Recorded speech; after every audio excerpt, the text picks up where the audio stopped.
हाल ही में संपन्न हुए 5 विधानसभा चुनाव के बाद अब लोकसभा 2024 की चुनाव के लिए सभी पार्टियां जोरों शोरों से जुट गई हैं। इस वक्त हम कांग्रेस कार्यालय के बाहर हैं। हमारे साथ कांग्रेस के जो जिला अध्यक्ष हैं वेद प्रकाश त्रिपाठी जी, वो मौजूद हैं। सर, बहुत बहुत स्वागत है आपका चैनल में। चुनाव 5 राज्यों के संपन्न हुए, अब लोकसभा इलेक्शन है। इंडिया अलायंस की भी 6 तारीख को बैठक भी, तो अब आगे क्या रणनीति तय हो रही है? रणनीति में हमारे उत्तर प्रदेश कांग्रेस कमेटी के माननीय प्रदेश अध्यक्ष जी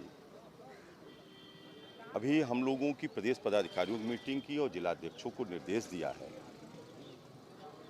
कि बूथ स्तर तक हम लोग संगठन को मजबूत कर रहे हैं। पहला काम, बूथ स्तर तक हम लोग संगठन मजबूत कर रहे हैं। विधानसभा प्रभारी, वार्ड अध्यक्ष और उनको पुनर्गठित करके उन पे सक्रिय लोगों को लगा करके संगठन को बहुत मजबूती से किया जा रहा है।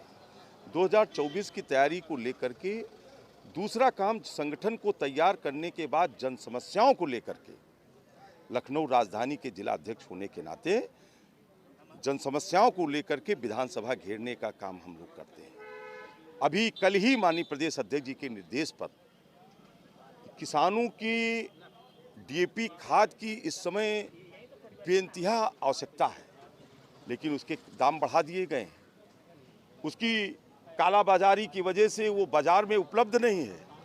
यही नहीं, भारतीय जनता पार्टी की सरकार ने अपने घोषणा पत्र में कहा था कि किसानों की आय को दूना करेंगे। उनकी आय दूने के बजाय उनके हाथों में कटोरा पकड़ाया गया है। आज किसान ये परेशान है, नौजवान परेशान है, उसको रोजगार नहीं मिल रहा है। ये व्यापारियों को जीएसटी बढ़ा करके उनका व्यापार खत्म किया गया है। जनता परेशान है। भारतीय जनता पार्टी की नीतियों और रीतियों से जनता त्राह कर रही है।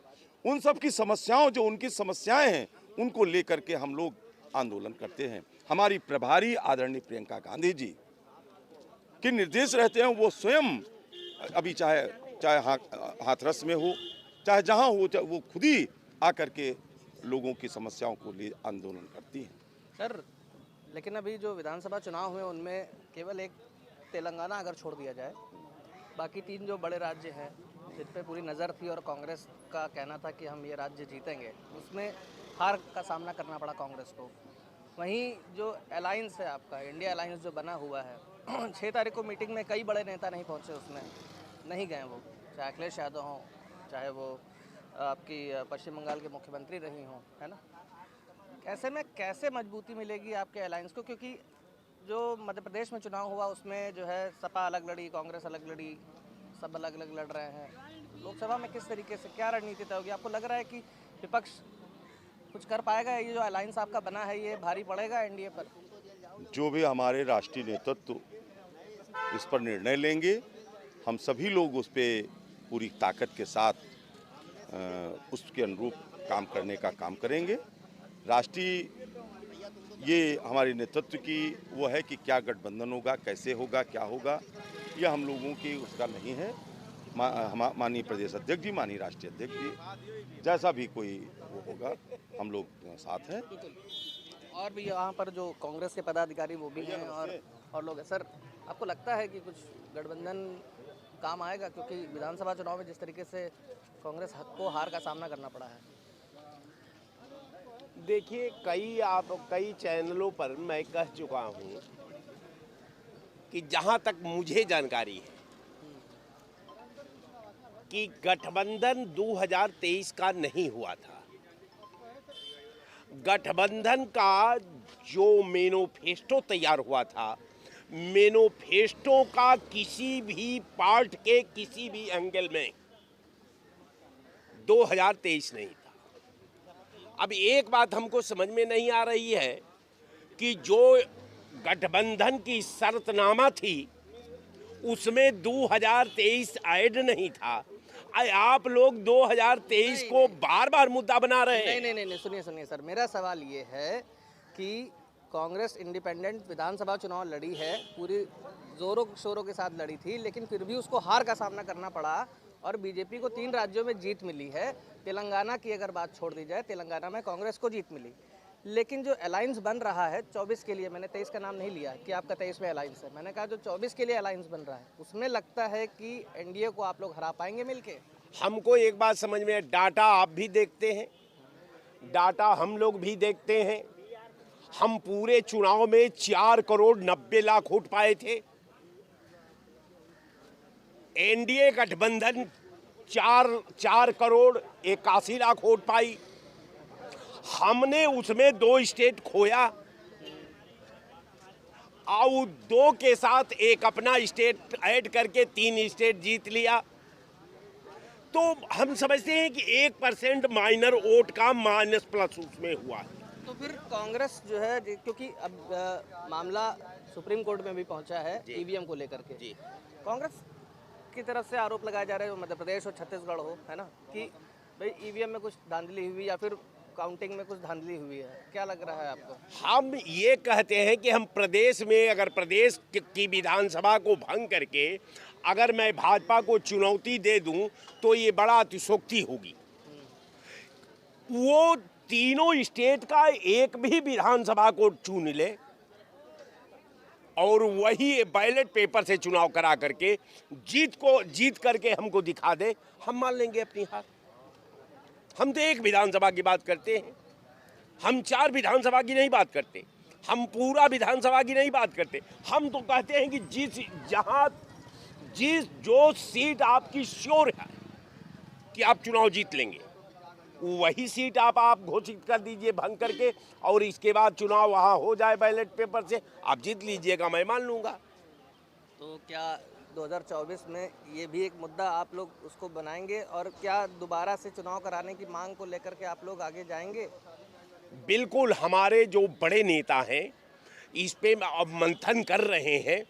आज जहाँ तक अगर मेरी पर्सनल राय का आप मांगते हैं तो मैं निश्चित तौर पर कह दूं कि ईवीएम ही 2014 के बाद जितनी चुनाव भारतीय जनता पार्टी ने जीता है,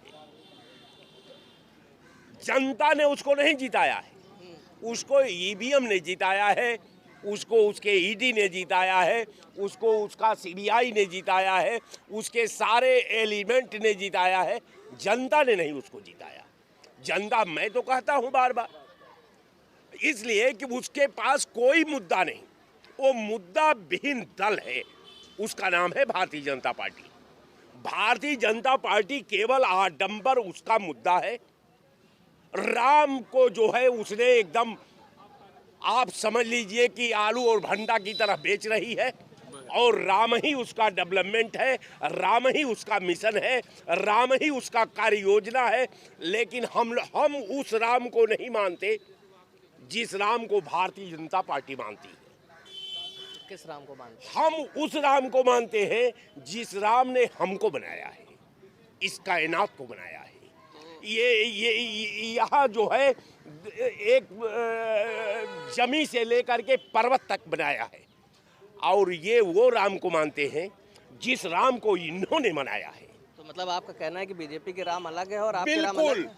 हर इंसान का राम अलग है, पूरे कायनात का राम अलग है, लेकिन बीजेपी का राम इसलिए अलग है कि बीजेपी का वो राम है जिसको बीजेपी ने बनाया है। हम लोगों का वो राम है जो राम हम बोल रहा है, जो राम चल रहा है, जो राम आपसे डिस्कशन कर रहा है, जो राम योजना बना रहा है, जो राम हमको अच्छा और बुरा समझने का अधिकार दिया है। मैं उस राम का भक्त हूँ, मैं उस राम को मानता हूँ। अब भारतीय जनता पार्टी वो राम को मानती है जिस राम को उसने बनाया है, जिस राम को वो आलू भंटा बना करके बेच रही है, ये भारतीय जनता पार्टी का राम है।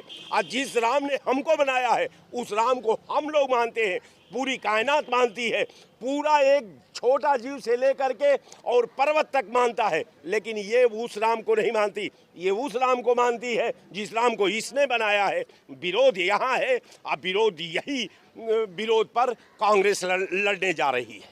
अच्छा, आखिरी सवाल आपसे कि 24 में क्या होगा? 24 में कांग्रेस की सरकार बनेगी। अलायंस?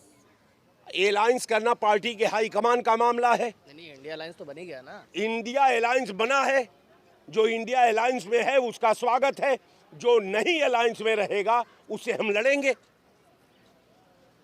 बिल्कुल ठीक। ये थे हमारे साथ कांग्रेस के प्रवक्ता, और इसके पहले आपने जो है जो जिलाध्यक्ष है उनकी भी बात सुनी। उन्होंने बताया कि और किस तरीके से जिस तरीके से आरोप लगाए हैं बीजेपी के ऊपर, चाहे वो ईवीएम को लेकर के हो, चाहे वो राम को लेकर के हो, बहरहाल कि बीजेपी के राम अलग हैं और बाकी कांग्रेस के राम अलग हैं। अब ऐसे में देखने वाली बात होगी कि 2024 लोकसभा चुनाव में इंडिया अलायंस का क्या रहता है, वो जीत पाती है या नहीं जीत पाती है। फिलहाल ज़ोर शोर से लगे हुए हैं पार्टी के कार्यकर्ता हों चाहे वो नेता हों, सभी का कहना है कि इंडिया अलायंस आगामी लोकसभा चुनाव में सरकार बना रही है। फिलहाल ये वक्त बताएगा कि सरकार कौन बना पाता है। बने रहिए हमारे साथ, देखते रहिए इंडिया वॉइस 18।